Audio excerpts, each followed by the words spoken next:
नमस्कार साथियों। कल से मेरे खिलाफ एक स्क्रिप्टेड कैंपेन चलाया जा रहा है।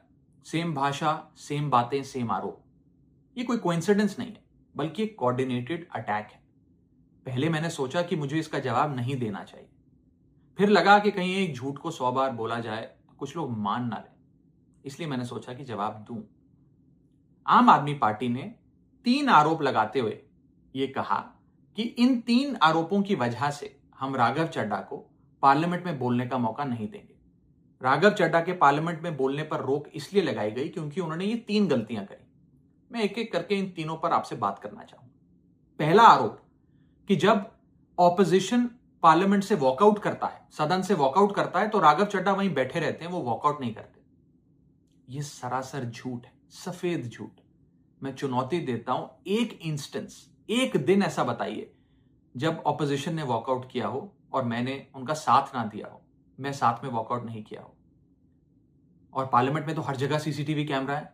आप सीसीटीवी कैमरा निकाल कर दिखा दीजिए, दूध का दूध और पानी का पानी हो जाएगा।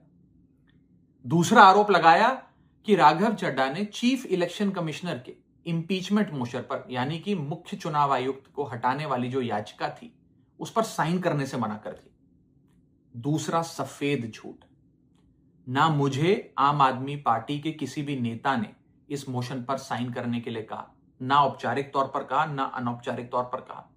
और आम आदमी पार्टी के राज्यसभा में कुल 10 सांसद हैं, जिनमें से 6 या 7 सांसदों ने इस मोशन पर खुद ही साइन नहीं किया। तो भला इसमें मेरी क्या गलती? खाली सारा दोष मुझ पर ही क्यों मढ़ा जा रहा है?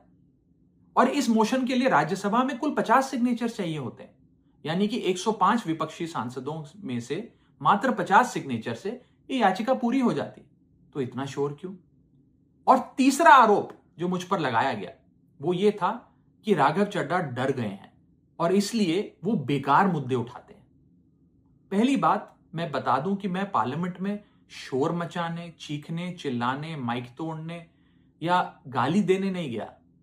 मैं वहां पर जनता के मुद्दे उठाने गया हूं, लोगों की बात करने गया हूं।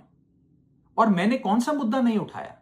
मैंने जीएसटी से लेकर इनकम टैक्स की बात करी, पंजाब के पानी से लेकर दिल्ली की हवा का मुद्दा उठाया, हमारे सरकारी स्कूलों की हालत से लेकर कैसे पब्लिक हेल्थ केयर इंस्टीट्यूशंस को मजबूत किया जाए, इंडियन रेलवेज में जो पैसेंजर्स ट्रैवल करते हैं उनकी समस्याएं रखी, यहां तक कि मेंस्ट्रुअल हेल्थ, एक ऐसा मुद्दा जिसके बारे में लोग बात करने से कतराते हैं, वो बातें तक रखी। बेरोजगारी से लेकर महंगाई तक तमाम मुद्दे उठाए। आप मेरे 4 साल का पार्लियामेंट का ट्रैक रिकॉर्ड उठाकर देख लीजिए।